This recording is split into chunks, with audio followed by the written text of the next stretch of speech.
बिस्मिल्लाहिर्रहमानिर्रहीम। अस्सलामु अलैकुम वरहमतुल्लाहि वबरकातुहू। उम्मीद करती हूँ कि आप सब खैरियत से होंगे।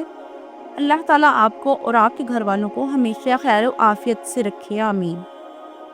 आज हम बात करने जा रहे हैं कि औरत इत्तिकाफ कैसे करे, इत्तिकाफ करने का क्या तरीका है, औरत कौन सी जगह पर इत्तिकाफ करेगी, औरत के लिए इत्तिकाफ की हालत में कौन से काम करना जायज़ है, औरत इत्तिकाफ की हालत में घर के काम काज कर सकती है या नहीं, औरत इत्तिकाफ में खाना वगैरह बना सकती है या नहीं, औरत इत्तिकाफ की हालत में अपने शौहर से बातचीत कर सकती है या नहीं, औरत की इत्तिकाफ की हालत में कैसे हम काम करें, घर के काम काज करें या जो हम काम करना चाहें जायज़ जो है, औरत इत्तिकाफ की हालत में घर का काम काज कैसे करे, यानी खाना वगैरह कैसे बनाए, या इत्तिकाफ की हालत में अपने शौहर से बातचीत कैसे करे, और इत्तिकाफ की हालत में वो बेड या चारपाई पर सो सकती है या नहीं। ठीक है, इबादत कौन सी अमाल करे, कौन सी ऐसी इबादत करे और किन चीज़ों से करने से इत्तिकाफ टूट जाता है, ये वो तमाम बातें हैं जो आज की इस एक ही वीडियो में मैं अपनी तमाम इस्लामी बहनों के साथ शेयर करने जा रही हूँ। मुझे उम्मीद है कि अगर आप ये वीडियो मुकम्मल देख लेंगे तो आपको बहुत ही फ़ायदा हासिल होगा, सारे मसाइल आपको इस एक ही वीडियो में सीखने को मिलेगी। इसलिए अगर आप इत्तिकाफ का इरादा रखती हैं इस रमज़ान में तो ये वीडियो मुकम्मल वाच कीजिएगा। इंशाअल्लाह ज़वजल इस वीडियो को देखने के बाद आपको तमाम आपके जो हैं वो क्लियर हो जाएंगे, जो भी सवालात आपके हैं। सबसे पहली बात ये कि इत्तिकाफ की फ़जीलत क्या है। देखें, कुतुब हदीस में इसकी फ़जीलत के हवाले से कई एक हदीस मौजूद हैं। मैं एक हदीस पाक का मफ़हूम आप लोगों के सामने बयान करती हूँ। नबी करीम सल्लल्लाहु अलैहि वसल्लम ने इरशाद फरमाया, जिसने रमज़ान के आखिरी अशरे में सुन्नत इत्तिकाफ किया, रमज़ान के आखिरी अशरे में सुन्नत इत्तिकाफ किया, इसे 2 मकबूल हज और 2 उम्रे का सवाब अता किया जाता है। यानी जो रमज़ान के आखिरी अशरे में सुन्नत इत्तिकाफ करेगा, अल्लाह रब्बुल आलमीन इसे 2 मकबूल हज और 2 उम्रे के बराबर सवाब अता फरमाता है। अब सबसे पहला सवाल कि इत्तिकाफ कैसे करें, औरतें कौन सी जगह पर इत्तिकाफ करें, नियत कैसे करें और इसका तरीका क्या है। अगर कोई इस्लामी बहन इत्तिकाफ करने का इरादा रखती है तो इसे चाहिए कि वो 20वें रोज़े में गुरूब आफ्ताब से पहले यानी 20वें रोज़े अफ्तारी से पहले इत्तिकाफ की नियत से बैतुल मस्जिद में दाखिल हो जाए। बैतुल मस्जिद इस जगह को कहते हैं जो इसने नमाज इबादत के लिए ख़ास कर रखी हैं, यानी जहाँ पर वो नमाज वगैरह अदा करती है। लेकिन अगर किसी इस्लामी बहन ने कोई एक जगह ख़ास नहीं कर रखी, कभी किसी रूम में पढ़ रही हैं, कभी किसी रूम में या कभी किसी जगह पर, तो वो एक ऐसी जगह को ख़ास कर ले कि आज से ये मेरी बैतुल मस्जिद है, मैं यहीं पर नमाज इबादत वगैरह करूँगी, तो इसकी बैतुल मस्जिद हो जाएगी। और 20वें रोज़े इफ्तारी से पहले इत्तिकाफ की नीयत से वो वहाँ बैठ जाए। अब नीयत क्या है? नीयत असल दिल का पुख्ता इरादा है। इतना इरादा कर ले कि मैं रमज़ान के आखिरी सुन्नत इत्तिकाफ कर रही हूँ, बस इतना काफ़ी है। या फिर सुन्नत इत्तिकाफ ये कह ले कि ठीक है, नियत करने के बाद अब वो गुरूब आफ्ताब से पहले ऐसा नहीं कि इफ्तारी करके फिर इसमें जाकर बैठें, ऐसा इत्तिकाफ नहीं होगा। तो गुरूब आफ्ताब से पहले वो इत्तिकाफ की नियत करके बैत मस्जिद में दाखिल हो जाए, इफ्तारी वहीं बैठकर करे। और अब वो इस चीज़ से बचे कि जिससे इत्तिकाफ टूट जाता है, जिन कामों से शरीयत ने मना किया, इन चीज़ों से बचना, यानी बगैर किसी शरई उज़र के वो अपनी बैत मस्जिद से एक लम्हे के लिए भी बाहर आए, भूल कर आए या जानबूझ कर आए, तो उसका इत्तिकाफ जाता रहेगा। ठीक है, तो अब इस चीज़ का ख्याल रखना है कि बगैर किसी शरई उज़र के इस जगह से बाहर ना निकले। शरई उज़र यानी वाशरूम जाना, टॉयलेट जाना, गुस्ल की हाजत है या वज़ू करने जाना है, ये है शरई उज़र। इसके अलावा वो बाहर नहीं जा सकती। लेकिन अगर इसके अलावा बगैर किसी शरई उज़र के अगर वो बाहर जाती है, घर वालों के साथ इफ्तारी करने के लिए दूसरे रूम में जा रही हैं या दस्तरखान पर जा रही हैं, तो इनका इस तरह से इत्तिकाफ वो जो है टूट जाएगा।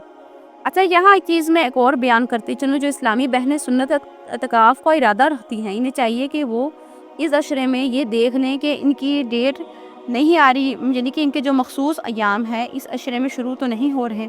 हैज़ व निफास के अगर क्योंकि ये अयाम इस अशरे में शुरू हो गए हैं, इत्तिकाफ की हालत में हैज़ व निफास आना शुरू हुआ, तो फिर इनका रोज़ा फासिद हो जाएगा। रोज़ा जो है वो शर्त इत्तिकाफ के लिए पहली शर्त है। जो अगर जिनका रोज़ा टूट गया तो उनका इत्काफ भी फासिद हो जाएगा। इसलिए जो इस्लामी बहनें इत्काफ का इरादा कर रही हैं, इन्हें ये चीज़ देख लेनी चाहिए कि वो इस अशरे में इनके मखसूस अय्याम तो नहीं शुरू हो रहे। अगर हो रहे हैं तो फिर वो इत्काफ का ना करें, और अगर नहीं हो रहे हैं तो फिर वो इत्काफ कर सकती हैं। क्योंकि अगर रोज़ा टूट गया तो हैज़ और निफास के अलावा भी अगर रोज़ा टूट गया, कैसे भी टूट गया, मतलब रोज़ा अगर कोई भूल के कुछ चीज़ खा ली या कुछ भी, अगर रोज़ा टूट गया तो इत्काफ भी टूट गया। इसलिए ऐसी हर चीज़ से बचना चाहिए जिससे रोज़ा फासिद हो जाए।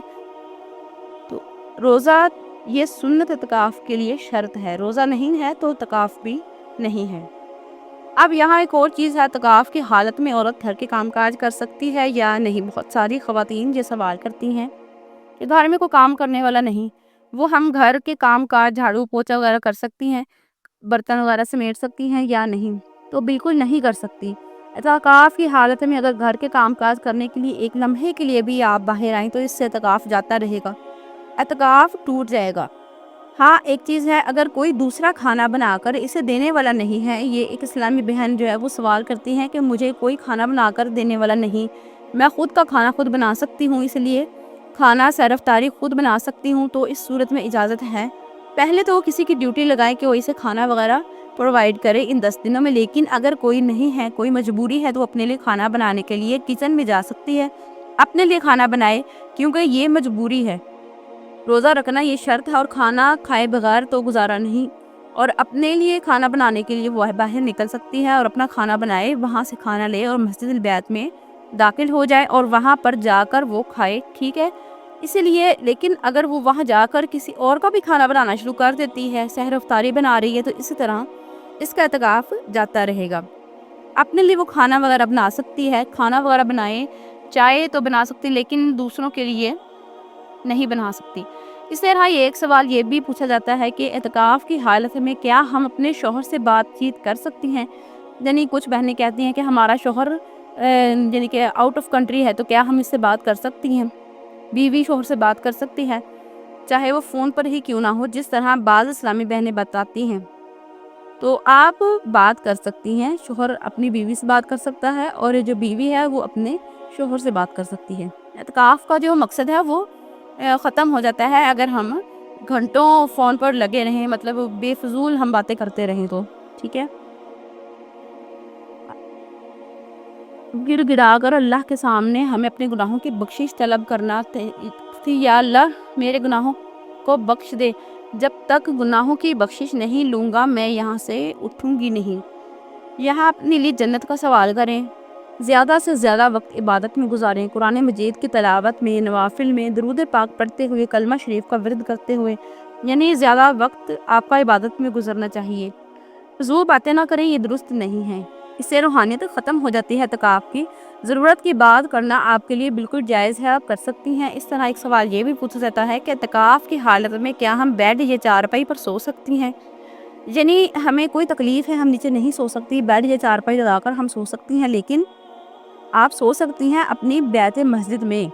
वो बेड और चारपाई अगर बैत मस्जिद में होना ज़रूरी है, यानी जो जगह आपने नमाज के लिए मुकर्रर की इत्काफ वाली जगह, वहीं पर चारपाई आप लगाकर सोएं। वहाँ से निकल कर किसी और रूम में जाकर सोएंगे तो आपका इत्काफ जो है वो जाता रहेगा, टूट जाएगा। जो आपकी चारपाई जो भी बेड है वो आप इत्काफ की जगह पर ही लगाएं। इसी तरह बाज़ ख़वातीन ये भी पूछती हैं कि इत्काफ की हालत में कितना सोना चाहिए, जितना ज़्यादा से ज़्यादा हो हमारा वक्त इबादत में गुजरना चाहिए। ख़ास कर जो ताक रातें हैं, ये तो हमें जाग कर गुजारनी चाहिए। तो 21वीं, 23वीं, 25वीं, 27वीं शब, 29वीं शब, ये 5 रातें जो हैं ये हमें जाग कर इबादत गुजार कर लैलतुल क़द्र को पाने की कोशिश करनी चाहिए और दुआएं करनी चाहिए ज़्यादा से ज़्यादा, क्योंकि इत्काफ का मतलब और मकसद तो बिल्कुल यही है कि हमें इसमें लैलतुल क़द्र को पाना है और दुआएं करनी हैं। उम्मीद करती हूँ कि आपको मेरी बातें समझ में आ गई होंगी। इसके अलावा भी अगर आपके माइंड में कोई सवाल है, आप कमेंट कर दें, आपके सवाल का आपको ज़रूर जवाब मिलेगा। और उम्मीद है इस वीडियो से आपको बहुत कुछ सीखने को मिला होगा। अगर कुछ सीखने को मिला है तो कमेंट करके ज़रूर बताएं। मुझे अपनी ख़ास दुआ में याद रखें।